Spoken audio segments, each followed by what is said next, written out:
আজ মঙ্গলবার, আপনাদের সবাইকে সুপ্রভাত। আজকে এখানে আমাদের জলদাপাড়ায় আমাদের দ্বিতীয় দিনের থেকে বলা উচিত আজকে তৃতীয় দিন। হ্যাঁ, কিন্তু সকালবেলা উঠেই যেটা হলো, কুয়াশায় মরা একটা সকালের সম্মুখীন হতে হলো আমাদের সবাইকে। দেখুন বাইরেটা কত কুয়াশা। আজ আমাদের কুচবিহার যাওয়ার কথা, আপনাদেরকেও সঙ্গে নেব।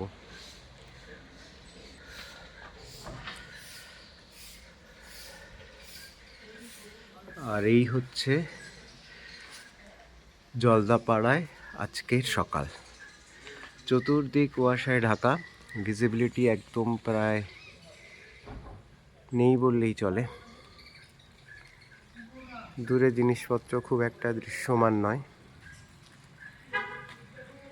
এখানটাতে দেখুন অদ্ভুত কিছু ফল ফলেছে, কি ফল জানি না, কিন্তু জীবন তো আর থেমে থাকে না, সবাই তাদের দৈনন্দিন কাজে লেগে পড়েছে। আমরাও স্নান টান করে ব্রেকফাস্টের জন্য রেডি হচ্ছি। ব্রেকফাস্ট করে আমরা বেরোবো। আজকে আমরা কুচবিহার যাব। তো সঙ্গে থাকুন, দেখা হচ্ছে খুব শিগগিরই।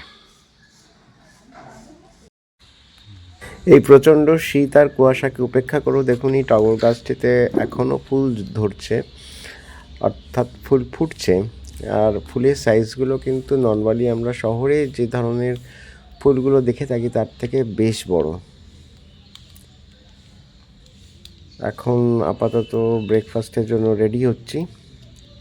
যতবার এই জঙ্গলের দিকে চোখ যাচ্ছে ততবার মনে হচ্ছে যে কেউ যেন একটা সাদা চাদরে, ধূসর চাদরে ঢেকে রেখেছে চারপাশ। আর এই হচ্ছে আমাদের হোটেলের বাইরের অংশটা।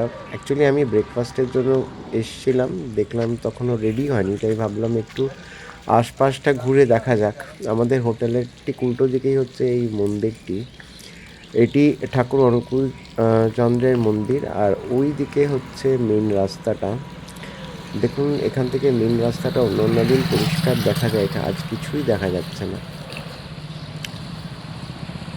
সমস্ত কিছু যেন একটা অদৃশ্য চাদরে মোড়া। আর আজকে যতদূর মনে হচ্ছে রাত্রে ঠান্ডাটাও একটু বেশি পড়বে। আর এই আমাদের হোটেল, সামনের অংশটাই হচ্ছে রেস্টুরেন্ট এরিয়া, আর ওখানেই আমরা সকালে ব্রেকফাস্টের জন্য এসেছি। দেখা যাক ভেতরে ঢুকে রেডি হয়েছে কিনা। এই হোটেলের ব্যবস্থাপনা মোটামুটি ভালোই। আমি ডেসক্রিপশন বক্সে এদের ডিটেলসটা দিয়ে দেবো।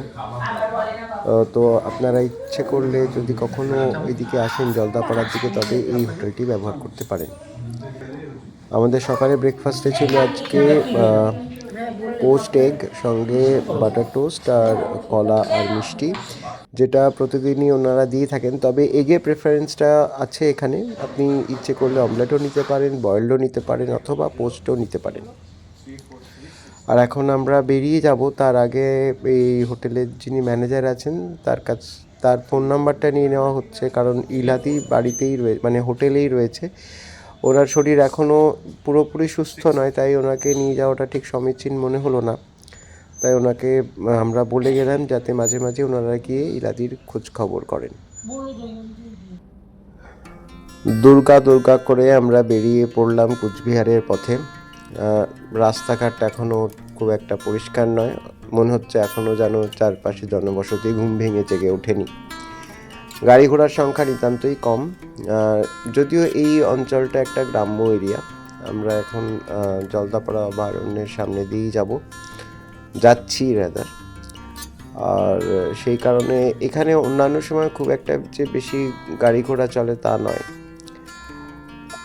রাস্তাতে আরও একটা দ্রষ্টব্য জায়গা ছিল, সেটা হচ্ছে টোটো বস্তি, কিন্তু সেটা আজকে আমাদের শেডিউলে নেই।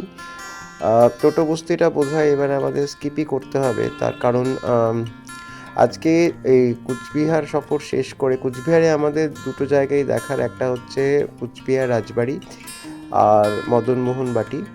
এই দুটো আমি এর আগেও গেছি, তবে তখন আমি একাই গেছি, অফিসের কাজে এসেছিলাম, তাই অফিসের কাজের ফাঁকেই দুটো জায়গা আমি ঘুরে দেখেছিলাম। এছাড়াও কিন্তু কুচবিহারে অনেক দ্রষ্টব্য জায়গা আছে যেগুলি আজ আর আমাদের যাওয়া হবে না। অন্য কখনো যদি সুযোগ সুবিধে হয় তাহলে আবার একবার আসব। এখন আমরা এগিয়ে চলেছি কুচবিহারের দিকে।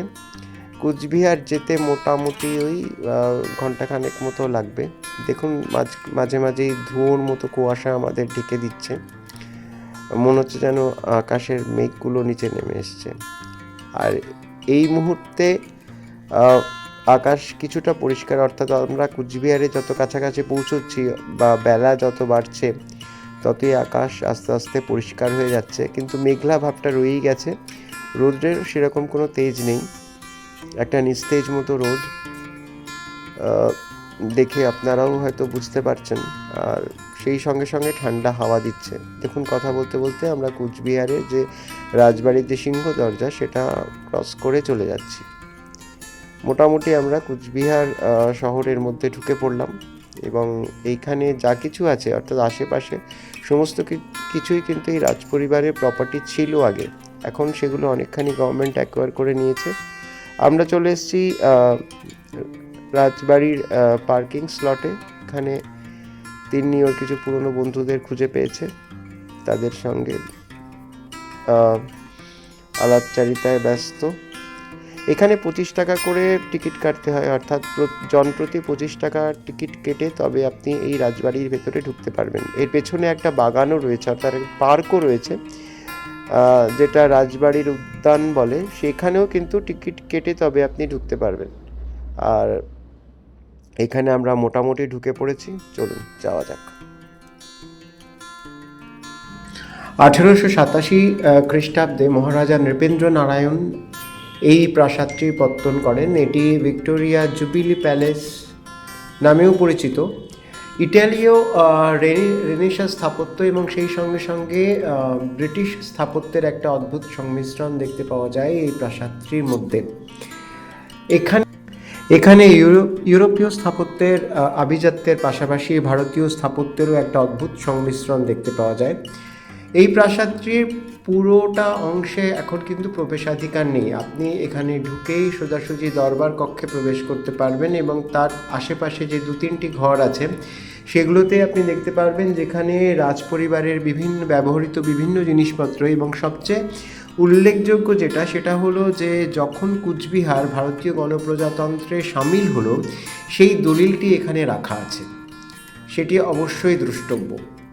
সেই সঙ্গে সঙ্গে রাজবংশের সংগ্রহশালার বিভিন্ন জিনিসপত্র, যেরকম বহু প্রাচীন কিছু মূর্তি, দলিল দস্তাবেজ, অস্ত্রশস্ত্র, মুদ্রা, রাজপরিবারের শিলমোহর, এই সমস্ত জিনিসপত্র এর মধ্যে রাখা আছে। এই দেখুন, এখানে একটা সংক্ষিপ্ত ইতিহাস লেখা আছে এই কুচবিহার রাজ পরিবার তথা এই রাজপ্রাসাদের, এবং ভেতরে ঢুকতেই এটাই হচ্ছে দরবার কক্ষ। যদিও এটা রিসেন্টলি রং করা হয়েছে বলে মনে হলো, কারণ সাদা নীলের আধিপত্যটা সহজেই চোখে লাগে এবং একটু যেন বিসদৃশ্যও লাগে।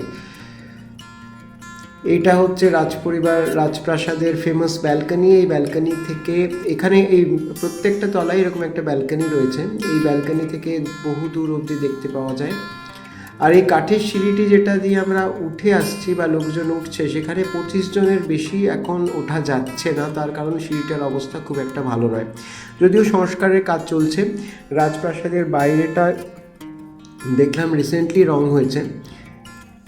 এই দেখুন, দেখেই মনে হবে যেন খুব শিগগিরই বাইরেটা রং করা হয়েছে। সেই কারণেই বোধহয় এখন পুরো প্রাসাদটাতে ঘোরাফেরা করা যাচ্ছে না।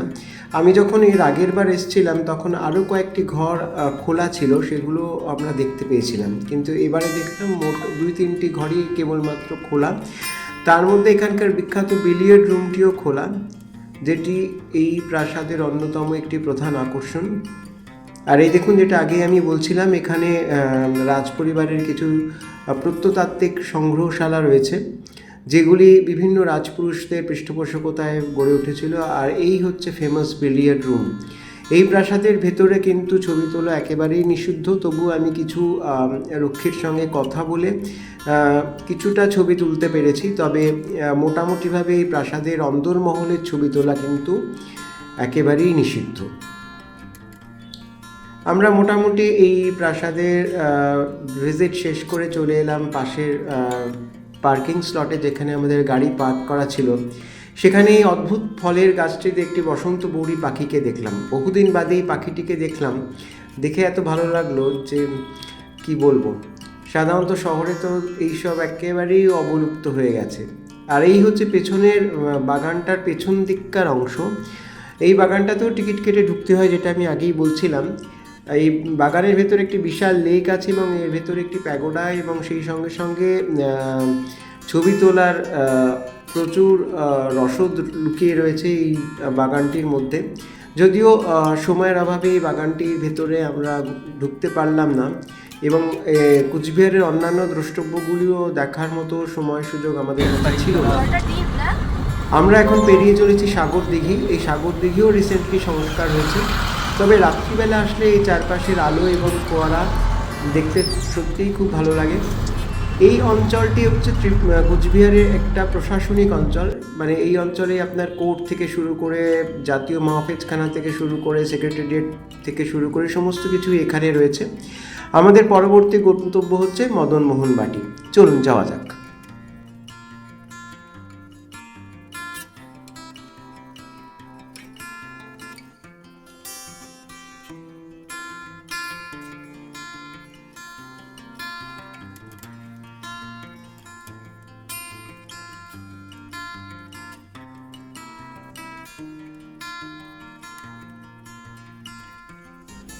এটি কোনো ছুটির দিন ছিল না, তাই রাস্তাঘাটে সামান্য জ্যামজটও ছিল।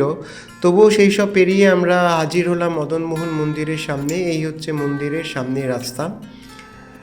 আর দেখুন, বলতে বলতে চলে এসেছি একদম মন্দিরের সামনেই রয়েছে পার্কিং স্লট।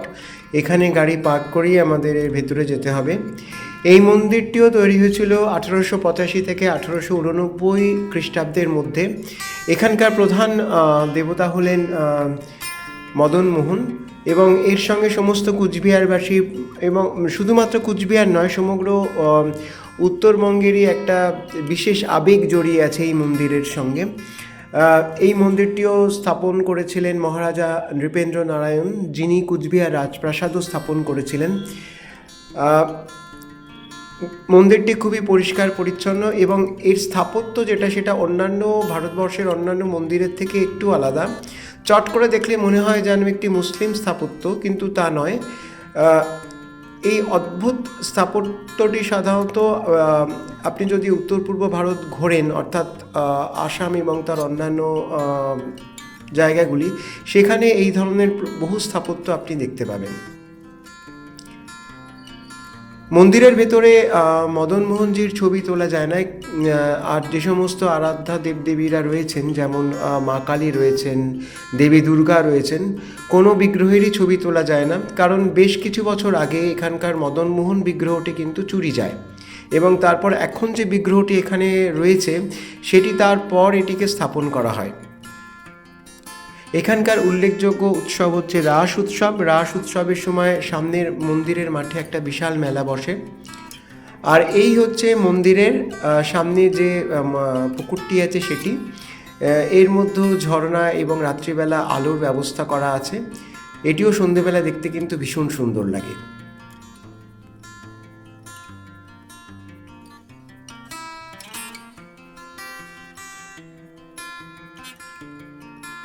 এখানে একটি ছোট্ট সুভেনিয়ার শপও আছে। আপনি ইচ্ছে করলে এখানকার বিগ্রহের ছবি, মন্দিরের ছবি এবং কুচবিহারের অন্যান্য দ্রষ্টব্য জিনিসগুলির ছবি এবং কিছু সুভেনিয়ার এখান থেকে কালেক্ট করতে পারবেন। আমরা আবার ফিরে চললাম একই রাস্তা দিয়ে, অর্থাৎ কুচবিহার শহরটি ছেড়ে আমাদের এখন বেরিয়ে যেতে হবে। আমরা যাব চিলাপাতার উদ্দেশ্যে। আমাদের সাফারি টিকিট অলরেডি কাটা আছে এবং সেটা শুরু হবে 3:30 থেকে। ঘড়িতে এখন সময় মোটামুটি বেলা 2টো, আর সেই জন্য আমরা ঠিক করলাম যে এখন আর লাঞ্চের জন্য আমরা সময় নষ্ট করব না, কারণ এখান থেকে যেতেও 1 ঘন্টা সময় লাগবে। আর তাই আমরা মোটামুটি সেদিনকে লাঞ্চটি স্কিপ করেই আমরা চিলাপাতার উদ্দেশ্যে রওনা হলাম। এই এখন আমরা পেরিয়ে যাচ্ছি কুচবিহারের মেইন যে মুখ্য সিংহ দরজা যেটি ঢোকার সময় আপনাদের দেখিয়েছিলাম। আর এখন আমরা চললাম চিলাপাতার উদ্দেশ্যে। এই পার্টিকুলার ট্রিপটাতে আমাদের এই জঙ্গল সাফারিটাই ছিল অন্যতম একটা প্রধান আকর্ষণ। আমরা দুটো জঙ্গল সাফারি টার্গেট করেছিলাম, একটা তো জলদাপাড়া, সেটি আমি আগের ভিডিওতেই দেখিয়েছি, আর একটা হচ্ছে এই চিলাপাতা জঙ্গল সাফারি। শুনেছি এই জঙ্গলটা নাকি জলদাপাড়ার থেকেও অনেক গহন, আর এখানকার কিছু কিছু জায়গাতে তো সূর্যের আলো একেবারেই ঢোকে না। হোটেলে আমাদের ম্যানেজারবাবু এই একই তথ্য দিলেন। যাই হোক, সেটি দেখার জন্য আমরা ভীষণই উৎসুক। ধীরে ধীরে আমরা চলে এলাম এখানকার রেঞ্জার অফিসের সামনে, যেখান থেকে আমাদের সচিত্র পরিচয়পত্র দেখিয়ে আমাদের আজকের ভ্রমণের যে আমাদের আজকে জঙ্গল সাফারির যে টিকিট সেটাকে কালেক্ট করতে হবে। যাই হোক, সেই গল্প নিয়ে আবার ফিরে আসছি খুব শিগগিরই। আপনারা সবাই খুব ভালো থাকবেন, সুস্থ থাকবেন, আনন্দে থাকবেন, এবং ভালো লাগলে চ্যানেলটি সাবস্ক্রাইব করবেন। নমস্কার।